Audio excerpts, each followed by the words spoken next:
Oh, YouTube. So I thought I'd try my hand at book reviewing. And I'm going to review books that I really love. So I'm going to bring you essentially my top 10. And I'll focus on books that I think would sometimes use a little bit of a boost, but also just plain old brilliant books. Um, so we're going to get onto that. But before I do, here's a commercial spot where I just say that I have been sent the broken binding edition of the Emperor of Thorns, 10th anniversary edition with a new cover art by Jason Chan, who did the original cover art. It's got the spreads that everyone loves, and it has a new Jorg story in it. So I've only written, I think, 5 stories about Jorg in the last 10 plus years, and one of them's in here. Nowhere else. It's called The Bigger Bastard. So, and you can get this and the King of Thorns on Broken Binding's website. The Prince of Thorns has sold out, so you'd have to twist somebody's arm on eBay or whatever. But they're lovely objects, and I have several. So hell, I'll do it. I'm going to give one away randomly to a subscriber to this channel. Watch this space for that. So the book well, it's 2 books I wanted to talk about today. The first of which, the first in the, I think it's a trilogy. Anyway, there's only 2 books out at the moment, is Master Assassins by Robert V.S. Redick. And whilst this cover and this title are fine, it's good artwork, this book really hasn't taken off. And I I've been somewhat bewildered by the fact that the average score on Goodreads, it's above 4, but it's not hugely high, and the number of ratings is quite low, and it's been out 5 years, 6 years now. And I've just struggled to understand why a book that is essentially one of my very favorite books ever is not doing so well. And I think in part it's this cover and this title, that they're perfectly decent cover and title for the book that suits them, but they give the entirely wrong impression of this book. So this book, like most of the other books that I really love, has a strong literary edge to it. Uh, I like intelligent, wonderfully written books. I love the powerful prose, and I love to be made to think. I mean, I don't go and just read literary fiction all the time, although I am reading one at the moment. And the reason for that is I also love fantasy, and I love violence in fantasy books, excitement, magic, all of the things that a lot of you guys love. So I don't want just literary fiction, but I do want my fantasy to share some small elements of that, to have themes and to have profound moments and to really ask interesting questions about people. Really, I read for characters, um, and I like to see how different people butt up against each other and intermesh and interact and have that explored. And you know, that, reading that sort of thing helps us understand ourselves and our own lives, and feels like a worthwhile endeavor. So this cover is very fantasy, and it has this guy on a big saber-tooth tiger thing, and his hands on fire, and these guys are running away, and it's called Master Assassins. Now, there is actually a big tigery thing like this, and a man with his fist on fire in the book, but it's occupies maybe 2 or 3 of many hundred pages.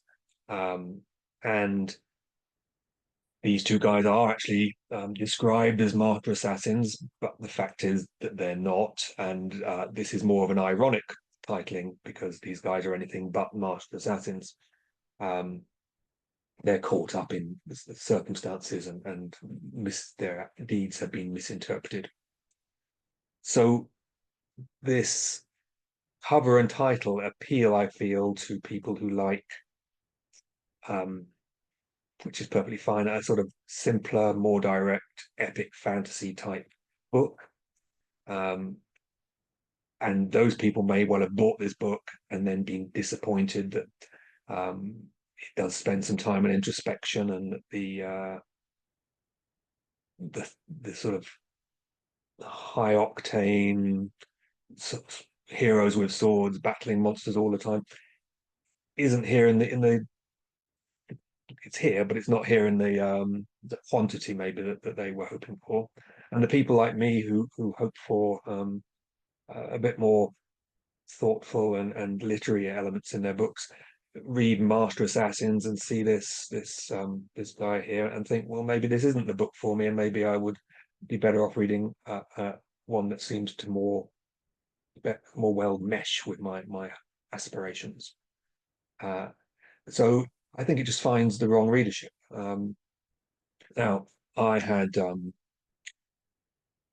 read one of Robert's books.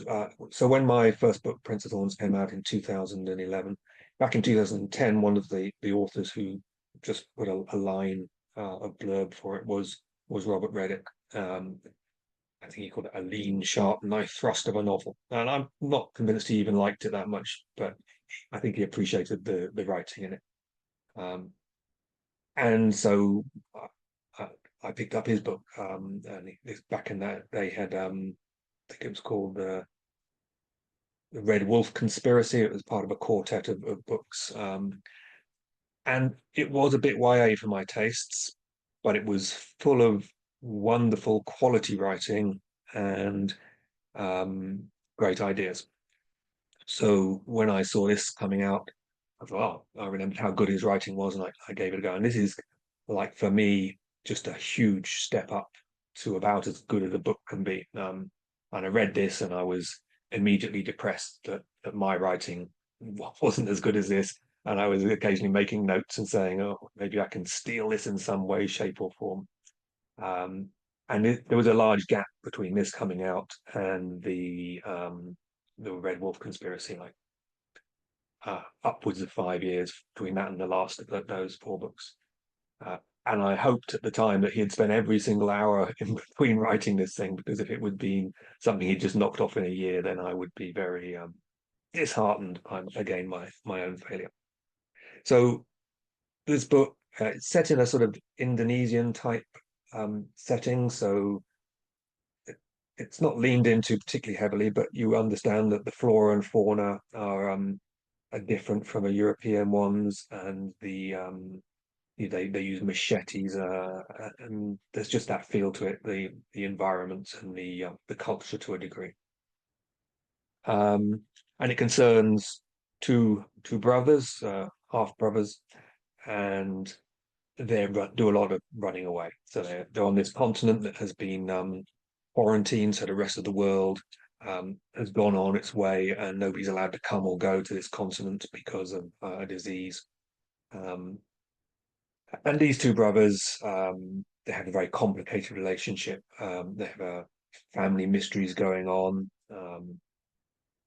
and they have a kind of shared love interest, which is again very interesting to see the two different takes on the situation. And the girl involved has vanished, and there's always that sort of, when somebody vanishes from your life without explanation, that leaves a particular kind of hole that your thoughts can revolve around. So that's all, and it's all presented in just a wonderfully insightful way, so that you feel that the author has great sort of is a great observer of humanity, and not only that, can write it out in sentences that resonate in the reader, so that he doesn't have to spend 10 pages explaining some very subtle, ephemeral point about how people interact. He can write a single line and it can just hit you and you understand. And that's the sort of writing that I love and that I hope to do. And again, I don't want to make this sound like it's its own bum, because this isn't a complete lie. There is all this action and excitement going on. they're in a lot of trouble. There's lots of um, interesting magics. A lot of it, again, the magic is mysterious and beyond their ken, but you feel you trust the author that there's some framework to it, and it's genuinely scary and intriguing. And the people they're running away from are also scary. It's just a great read. I don't want to go in and break down the plot or anything, but I commend it to your attention. And the second book, Big Fatty, um, maybe for me the cover art maybe of a slightly less quality. I'm not sure. It depends. It's obviously in the eye of the beholder, but it's truer to the book. It's not the title Sidewinder as well. Neither of these things is now sort of lying to you. I'm not sure they're actually sucking you in either, but it's book two, and if you've read book one and you liked it, you're going to be in for book two, and book two is just as good. It's concerns primarily a long trek across a very harsh desert, which a very varied and harsh desert, um, with a large caravan of people and the interactions between them. And again, it's just full of imagination, lots of excitement, but also this great observation on relationships and bringing in the past stories, speculation about where they're going. So I can't wait for the next book in this. And I it's the series is called the Fire Sacraments. It may be more than three books because it doesn't describe itself as a trilogy, I don't think. And Patrick Rothfuss has blurbed this and the other one. What does Patrick say? He says, clean, crisp world building, characters that live and breathe, a story that teases and surprises me. And yeah, Pat gets a bad press for keeping us waiting these days, but Patrick Rothfuss is a wonderful writer, and he has seen the quality here and shouted about it on the cover. I've been hyping these books for years, and it doesn't seem to have made a lot of difference. But go and try them. If anything I've said about them makes you think you might like them, then I'm pretty sure you will. Um, and I think I'll leave it there. I will hunt for the button and probably discover that this is not recorded or the sound wasn't on or something. See you later.